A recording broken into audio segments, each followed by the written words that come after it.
અત્યારે કર્મચારીઓને જે HRA મળે છે એ HRA એટલું વધારે છે કે 10,000 રૂપિયા સુધી પહોંચી જાય છે. તો માની લો કે એક ક્વાર્ટર્સના મકાનના અંદર રહે તો એને HRA 10,000 ના મળે અને વત્તા એને કંઈક સમથિંગ રકમ સરકાર નક્કી કરી હોય આપવી પડે, તો એને 11-12 હજાર રૂપિયા જેવું માની લો એક્ઝામ્પલ જાય.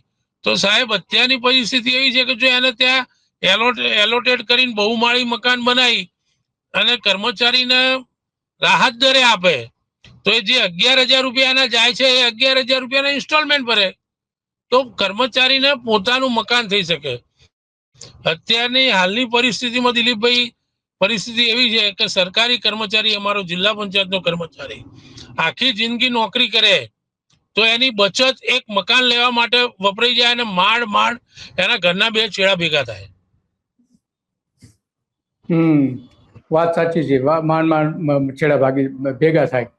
તો આ હવે આની પહેલા પણ જે તમે આંદોલન કરેલું હતું તો એ આંદોલન કોને જમીન ત્યારે આપવાની હતી? એ વખતે ધાર્મિક સંસ્થાએ 1 રૂપિયો ટોકન ભાવે રમત ગમતના ઉદ્દેશસર માગેલી. અચ્છા, બાજુમાં જે ધાર્મિક સંસ્થા એને 1 રૂપિયો ટોકન રમત ગમતના ઉદ્દેશ સારું માગેલી અને એ વખતે હાઈકોર્ટ મેટર કરેલી. મેં હડતાલ પાડી. એ વખતે જિલ્લા પંચાયત યુનિયનનો હું પ્રમુખ હતો અને રાજ્ય મંડળના અંદર બી હું પ્રમુખ હતો. મારા રાજ્ય મંડળના કર્મચારીઓ સાથે આવ્યા હતા અને પછી અમે તરત જ હડતાલ પાડી હતી અને એ વખતના તત્કાલીન જિલ્લા વિકાસ અધિકારીએ અમને સહયોગ આપ્યો હતો કે તમારી માગણી વ્યાજબી છે અને એ વખતના જે તે સત્તા અધિકારીઓ બી અમને સહકાર આપ્યો. એ વખતે મજાની વાત તો દિલીપભાઈ એ છે કે એ વખતે સત્તા પક્ષે કોંગ્રેસ હતી ને વિપક્ષમાં ભાજપ હતા અને વિપક્ષ સહકાર આપતા હતા કે આ જમીન ના આપવા દેવાય. અચ્છા, એટલે ભાજપ જ કહેતું હતું કે આ જમીન ન આપવી જોઈએ અને હવે આ જ ભાજપ છે કે જે જમીન હવે કલેક્ટર હસ્તક લઈ રહ્યા છે. અત્યારે ભાજપના સત્તાધીશો છે. એ વખતે ભાઈ કદાચ મારા પાસે ક્લિપ બી પડી હશે. એ ભાજપના સત્તાધીશો અત્યારે એમાંથી એક સત્તાધીશ તો ધારાસભ્ય પણ છે. બરાબર છે. સત્તાધીશ આવીને અમને ખાતરી આપી હતી કે તમારી જમીન અમે નહીં જવા દઈએ. અને જો એ વખતે કોંગ્રેસના બી સત્તાધીશોએ અમને વચન આપ્યું હતું કે તમે ચિંતા ના કરતા, જમીન અમે નહીં આવી. અમારું સમાધાન થયું. જિલ્લા વિકાસ અધિકારી, કોંગ્રેસના સત્તાધીશ, ભાજપના સત્તાધીશ કે અમે ટૂંક સમયમાં ક્વાર્ટર બનાવવા નિર્ણય લઈએ અને પીઓપી ધોરણે ને એવું બધું. તો રાજુભાઈ, આમાં હવે પ્રશ્ન એ ઉભો થાય છે કે જિલ્લા કલેક્ટર જે છે આ 10,000 ચોરસ મીટર જેટલી જમીન સરકાર હસ્તક લેવા માંગે છે, એટલે કે કલેક્ટર હસ્તક પોતાની પાસે લેવા માંગે છે. તો કલેક્ટર પાસે તો સેંકડો એકર જમીન અત્યારે છે જ, ઓલરેડી છે.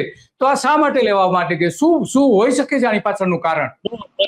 દિલીપભાઈ, હવે હું સ્પષ્ટ વાત કહું, હું સ્પષ્ટ બોલું છું. આના અંદર મને કઈક દાળમાં કાળું રંધાઈ રહ્યું એવું લાગે છે.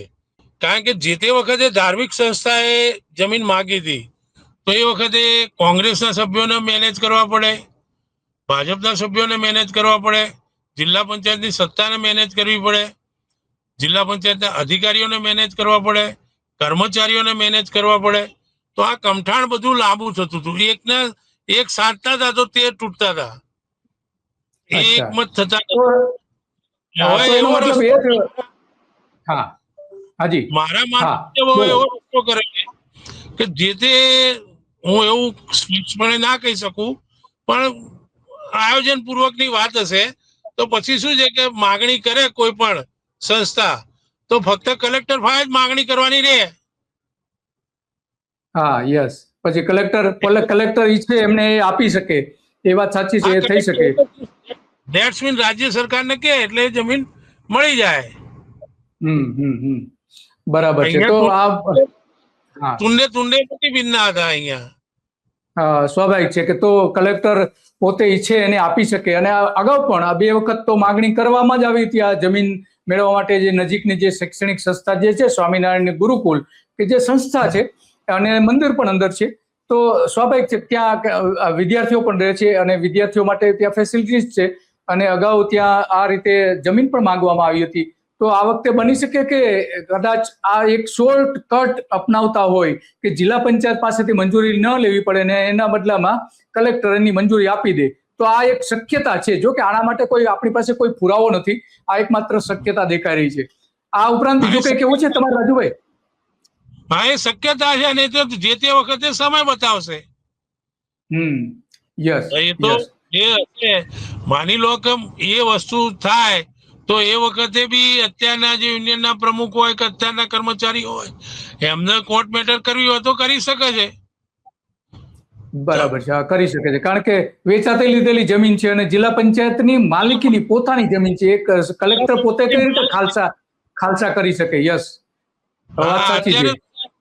દિલીપભાઈ, અત્યારે તો પરિસ્થિતિ છે તમારા ખેતરમાંથી રોડ નીકળ્યા તો તમારે આપની જમીનનું રોડનું વળતર બી આપવું પડે છે. Yes, yes. હવે ઇવન તમારા ખેતરમાં ઓએનજીસી નો વેલ હોય તો ઓએનજીસી ભાડું આપવું પડે છે. આ તો જિલ્લા પંચાયત માલિકીની જગ્યા છે. માલિકીની જગ્યા, ઓકે. તો રાજુભાઈ, તમે ઘણી બધી વિગતો આપી અને તમે આ જમીન બચાવવા માટે ઘણી બધી લડત પણ આપી હતી અને એ લડતના કારણે એ જમીન બચી ગઈ હતી, પણ ફરીથી આ જ પ્રોસેસ ચાલુ રહી છે એવું દેખાઈ રહ્યું છે. તો પેલા તો કે કર્મચારીઓ માટે તમે જે લડત આપી, કારણ કે જે હેતુ માટે જમીન ફળવાય, મૂળ તો ત્યાં કર્મચારીઓના ક્વાર્ટર બને, ફ્લેટ બને, એના રહેવાની સગવડતા ઉભી થાય એ માટેનું હતું. પરંતુ હવે આ જે હેતુ ફેર કરવામાં આવી રહ્યો છે, તો જે હેતુથી જમીન આપવામાં આવી હતી એને બદલે હવે જુદો જ હેતુ. એક તો ત્યાં જિલ્લા પંચાયતની કચેરી, અત્યારે જે લાલ દરવાજા, હમણાં આપણે જે તસવીરો જોઈ લાલ દરવાજામાં જે છે, એના બદલે અહીંયા બનાવવા માંગે છે એવું એમાં પ્રસ્થાપિત થાય છે. તો આ હેતુ ફેર જે કરી રહ્યા છે એ હેતુ પર કરી શકે ખરા? હવે કલેક્ટરને સાહેબ સત્તાઓ છે, એના અંદર શરત ભંગ થઈ હોય ગમે તે કારણસર કલેક્ટરને જાહેર હિતના માટે એ જમીન કવર કરી શકે કોઈ જાહેર. હવે રહી જિલ્લા પંચાયત બનાવવાની વાત, તો જે તે વખતના અમુક જિલ્લા વિકાસ અધિકારીઓને ધ્યાન દોર્યું હતું. હવે સાહેબ, અમદાવાદ જિલ્લા પંચાયતની આખી સિસ્ટમ એવી છે દિલીપભાઈ કે જો ગુરુકુળ જિલ્લા પંચાયત લઈ જાય તો શહેરના વચ્ચોવચ્ચ ટ્રાફિકમાં આવી જાય જિલ્લા પંચાયત.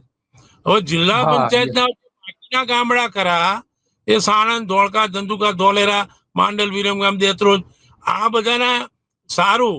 મેં એ વખતે જિલ્લા વિકાસ અધિકારીને એક સુઝાવ બી આપ્યો હતો.